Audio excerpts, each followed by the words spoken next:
Hey guys, welcome to our 100th episode special on the Sensory Project show.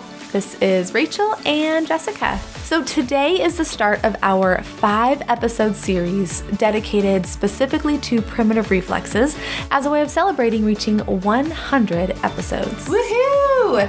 If you've listened to all 100 of our episodes so far, man, we love you. We do. If you're a newbie, that's okay too. Welcome. But in these 5 episodes, you are going to hear information about the top 5 primitive reflexes that we, as occupational therapy assistants, deal with the most when working with the pediatric population.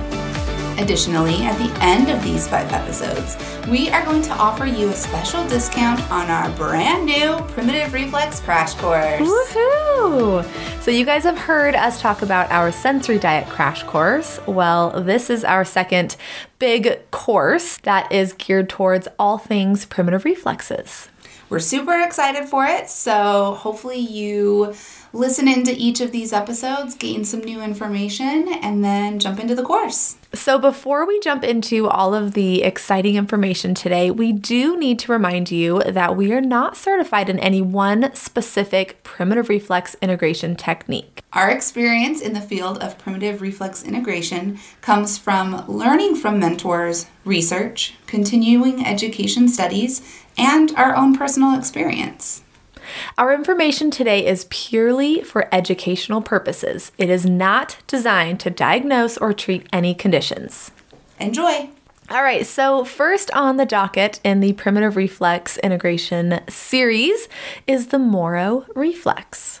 What is the Moro reflex? Oh, the Moro is our fight or flight reflex. In the easiest way that we can describe it, that is what it causes a person or a child to do. Yeah, so in infants, it's a movement made in response to sudden stimuli or almost like a reaction to a threat or a perceived threat. Yeah, so if you have a baby or if you've had a baby in the past, you've probably seen them startle like this. Their arms will come up, their legs will come up, their fingers will widen, and they will have a fear reaction. Mm-hmm. It also includes a sudden intake of breath. It increases heart rate, and then I thought this was the most interesting piece. It releases adrenaline and cortisol. So what I find is the most interesting for me personally right now is when it emerges, because it emerges at first is there in utero at 9 weeks. So 9 weeks after the baby is conceived, it has a Moro reflex. And for me, it's interesting because right now I'm pregnant and I think about all of that stuff and I'm like, oh my gosh, my baby has a Moro reflex. It totally does. And what I think is so interesting is that babies can actually have that startle reflex in the womb. Mm-hmm. And so they will have that Moro reaction to loud sounds and things like that. Mm-hmm. And I just think that's so crazy. I wish I could feel it. You will. You will. So the Moro reflex should be fully present at birth, and then it should integrate by about 2 to 4 months of life. And when we say integrate, we mean it goes away. And the reflex goes away and integrates into the body system, thus producing more mature movement patterns for future development. Yes. So that's not to say that once the reflex is integrated, we're not having startle reactions anymore, because we all have startle reactions in our adult life, right? Someone slams the door and you jump, right? But you're not having that same immature pattern, as well as everything that goes along with an unintegrated Moro reflex. Right. And we'll talk about some of the signs and symptoms here in a minute. So first we're going to talk about what are the possible potential causes for a Moro reflex not integrating when it should. Okay, so let's start off in pregnancy. When the baby is in utero and in those first 12 weeks, you have severe sickness that you are throwing up constantly. It's like morning sickness on steroids. That can be a cause because you're not getting the nutrition that you need. You can also have a severe viral infection in the first 12 weeks of your pregnancy or between weeks 26 and 30 of your pregnancy. Alcohol, drug use, or smoking can be a factor. Radiation and severe stress can also be a factor. Yes. Keep that in mind, stress. Do you remember that research study that Gwen from Sensational Brain was telling us about with the kiddos who were in utero at the time of the earthquake in, I believe it was New Zealand, and they all had that increase of adrenaline and cortisol in kindergarten. They were sensory seekers. Yep. What about during the birth process? Oh, yes. There are some components of the birth process that can potentially have an impact on the Moro reflex. Yeah, so we like to think of this as birth trauma. So things like prolonged labor or placenta previa. Using forceps or the vacuum. When the baby is in a breech position or requires a cesarean section. If the cord is wrapped around the baby's neck or any type of fetal distress. And if the baby is born premature or post-mature, 2 weeks early or 2 weeks late. I don't want you guys to feel like if any of these things have happened, if you have dealt with birth trauma like these, that you caused your child's primitive reflexes to not be integrated. You caused this. It's your fault. None of that guilt. We don't want you to feel any of that.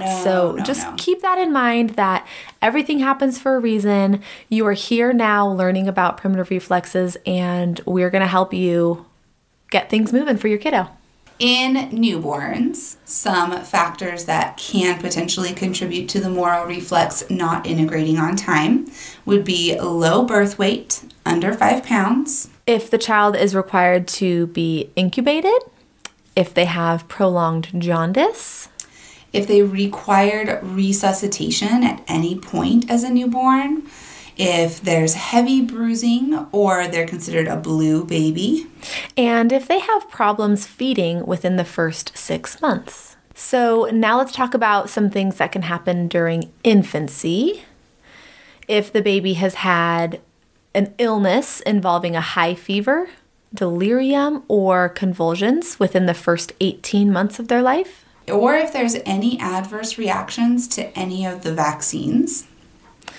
They might also be late learning to walk or talk, later than 18 months, and that can be a factor for retained primitive reflexes.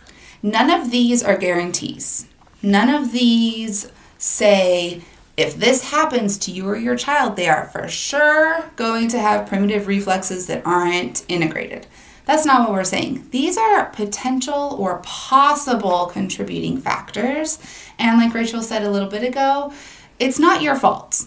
If any of these things have happened, it's not your fault. If you feel guilt over it, that's human nature, right? But don't beat yourself up over any of it. We do hope that the more primitive reflex integration information that gets out in the world, if you happen to have a birth trauma or if your child was born with jaundice that lasted a long time, we hope that doctors are open to advocating about this information, and they're going to tell you, hey, you had this crazy birth experience.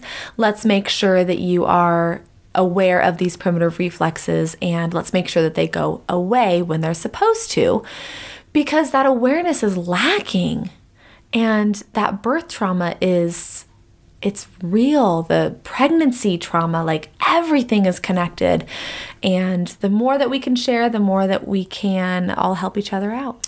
That's why we're here. Okay, so let's talk about what some of the potential side effects or symptoms of an unintegrated Moro reflex look like. So this means if the reflex doesn't go away by 2 to 4 months, what types of things it can cause down the road. What sort of impact does it have? This is not a comprehensive list, but these are the main things that we will see. The first one is car sickness, poor stamina or endurance, poor eye contact, light sensitivity, vestibular sensitivity, sound sensitivity, allergies and a poor immune system, adverse reactions to drugs, hypoglycemia, poor tolerance to change, anxiety and nervousness, mood swings, The child might be overreactive. And difficulty with ball skills or ball games. Again, this isn't a comprehensive list. Sometimes what we'll see as practitioners is a child will come in with a diagnosis of anxiety, right? And we might see there are some anxious tendencies, but let's look into their moro reflex, because so often we see these gravitational insecurities, we see these nervousness behaviors about them, and the moro reflex is what's causing the anxiety. And so they're, like we said earlier, like we always say, everything is connected. And so that's one of our favorite things about working with kiddos, is being able to help alleviate that anxiety by working towards integration of the moro reflex. So let's talk about, how does this moro reflex integrate naturally? I would like to share a quote, my favorite quote from this beautiful book called Reflexes, Learning, and Behavior. We'll link it in the show notes. It's by Sally Goddard. Let me find the quote real quick. Okay, you guys, I am reading this word for word from this book, okay, because it's so wonderful. It makes me giddy. Modern baby equipment has been a godsend for parents, but molded baby seats, buggies, and car seats should never replace the floor as baby's first playground. It is time spent in free play on the floor that helps a child learn to control over his body and therefore gain confidence. On the floor, there is freedom to move and to gain experience from different types of exploratory adventures that the child can't have from the confines of a chair. You guys have heard us talk about this in previous episodes. We're not big proponents of containers, carrying your child on your body, letting them play on the floor. That's our jam. And this just goes to show that it also has such a huge, profound effect on primitive reflexes. Yes. So keep in mind that natural movement, when the baby is being carried on the caregiver versus in a stroller or a car seat, those little changes will have a direct impact on your baby's primitive reflexes. Placing the baby on the ground or the floor to play versus a bouncer or a rocker, just overall decrease of those containers, which promotes normal movement patterns. We do understand that there are times that require these containers, but just keep in mind how often you're using them and when your baby is safe to be on the floor, go with that option. To finish up, what can you, as a parent, as a therapist, as an educator, whoever you are, what can you do if you suspect that your child has an unintegrated moro reflex? All right, so the first thing is we want you guys to join our primitive reflex crash course. We're going to teach you how to test for the reflex. We're going to teach you specific functional exercises to participate. We're going to teach you how to do them and when to do them. We're going to teach you modifications if the exercise is too challenging. And we're going to teach you different games to incorporate similar movements into your daily routine, so that way your child doesn't feel like they are doing exercises every day. In the meantime, we also recommend that you talk to your OT or your PT. Oftentimes PTs also have experience with primitive reflex integration. So if you or your child go to physical therapy or occupational therapy, talk with them about this. Definitely. And tomorrow's episode, we are going to talk specifically about the TLR reflex. So make sure that you tune back in tomorrow for another short episode in our primitive reflex series. Thanks for being here, guys. We're going to link a couple of things in our show notes, so make sure you check that out on the blog, and we'll talk to you tomorrow.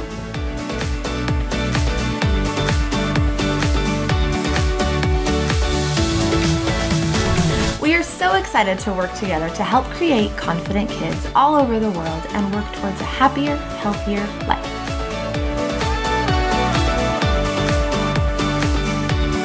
Just a friendly reminder, this is general information related to occupational therapy, pediatrics, and sensory integration.